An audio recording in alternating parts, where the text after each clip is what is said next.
Moi j'ai débarqué en Minguette en 81, plein émeutes. Je trouve que j'ai fait mon 2A, le début de ma thèse, en début 81, autour du thème dans ces quartiers, au sein de cette génération, issue de l'immigration, il va y avoir un mouvement social construit. C'était complètement délirant comme hypothèse, parce que, je rappelle juste à l'époque, les jeunes issus de l'immigration étaient identifiés par les chercheurs, par les pédagogues, par l'opinion, comme étant des jeunes délinquants et en échec scolaire. Principalement, c'était, vous lisez tous les articles, absolument tous. Il n'y avait absolument aucune opinion positive, même pas 30 secondes, sur cette jeunesse.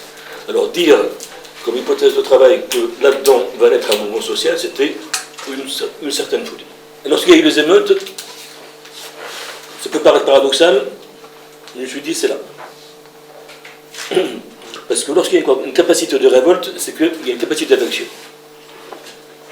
Le pire dans toute situation, c'est les gens attendent, qui ne réagissent pas, qui ne font rien.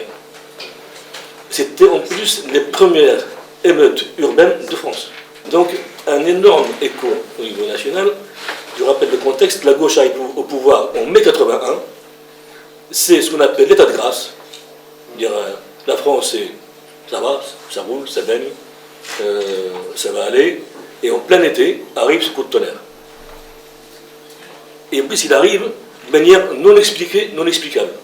Parce que c'est un mouvement non parlant, c'est un mouvement brûlant, mais non parlant. 240 voitures qui brûlent pendant 2 mois au Minguette, à Villeurbanne et à Bonvelin. Actuellement, 240 voitures, c'est quasiment rien. Mais pour l'époque, c'était beaucoup. Et surtout, il n'y avait aucune revendication. Et les gens ne parlaient pas, n'expliquaient pas pourquoi ils faisaient ça. En France, on est habitué aux manifs, Bastille Nation, avec des banderoles, des revendications. On dit que là, en même temps, il faut bien voir qu'on s'inscrit dans une sorte d'effet générationnel. Un peu partout en France, notamment dans les grandes agglomérations urbaines, la région parisienne, la région du Nord-Pas-de-Calais, la région lyonnaise et le quartier nord de Marseille principalement, on a en fait la première vague de la seconde génération qui arrive à 20 ans sur le marché du travail, sur le marché tout court, parce qu'on a une immigration qui date des années 50, fin des années 50, début des années 60, le temps qu'ils s'installent, qu'ils fassent des enfants, les enfants ont 20 ans, ont 80. En gros, pour aller très vite, schématiquement. À savoir, on a pour la première fois l'émergence de dizaines de milliers de jeunes qui débarquent sur le marché du travail notamment, avec des carrières scolaires pas toujours évidentes, et dans un marché de travail où la crise commence à taper très fort. Parce que, je vous rappelle, que la crise économique s'installe fortement à ce moment-là. Et qu'en 80, un exemple, en 78, nous avons 300 000 chômeurs. En 82, nous avons 1 million de chômeurs. En 4 ans, et en 83, 84, on est à 2 millions de chômeurs. Bien, imaginez l'effet de masse. Et bien sûr, le chômage tape d'abord sur les immigrés, les chiffres sont là, sur les ouvriers, bien évidemment, une classe populaire, et sur les jeunes de manière générale, et les jeunes issus de l'immigration de manière particulière. Donc on a cette tension qui trouve une expression politique, mais qui se traduit aussi par ce qu'on appelle les tontons flingueurs, les crimes sécuritaires et racistes. 42 crimes répertoriés par Sans Frontières et Radio Beurre entre 81 et 83. On parle toujours de jeunes immigrés à l'époque, je vous rappelle. On ne parle pas de jeunes. La plupart de ces jeunes étaient soit français, soit potentiellement français, mais tout le monde estime qu'ils sont jeunes immigrés. Et les textes encore de syndicats et de partis politiques fin des années 70, des années 80, parlaient encore du retour des immigrés et de leurs familles dans leur pays d'origine. On était encore dans l'aide de retour, on était encore dans des logiques de dire, bon voilà, cette immigration n'est pas appelée à vivre durablement en France, et ces gens-là, qu'est-ce qu'ils font encore ici? De quel droit restent-ils ici alors que, normalement, ils devraient repartir dans leur pays d'origine? Nous avons ce climat encore, j'ai encore des textes, y compris de syndicats ouvriers, qui disaient grosso modo, il faut aider à ce que ces gens-là repartent dans des conditions honorables. Cette tension sociale, cette tension politique, trouve une traduction dans des affrontements relativement réguliers et récurrents entre police et jeunes.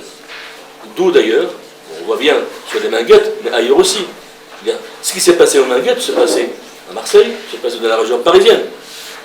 Sauf que là, on avait un climat assez particulier, une sorte de microclimat propice dans la région lyonnaise, dans l'Est lyonnais, en particulier au Minguette, où les affrontements ne se font pas de manière un peu, je dirais, de 1 à 1 ou 2 à 2.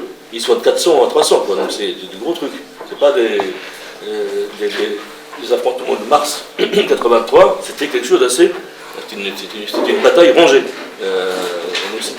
Donc ça s'est focalisé, et bien évidemment, on a ce dérapage plus ou moins contrôlé au moment où Tommy se fait blesser par ce policier un peu trop nerveux. À ce moment-là, on a quand même un climat qu'on a oublié. Je terminerai là-dessus. C'est que nous avons des mouvements d'ultra-gauche,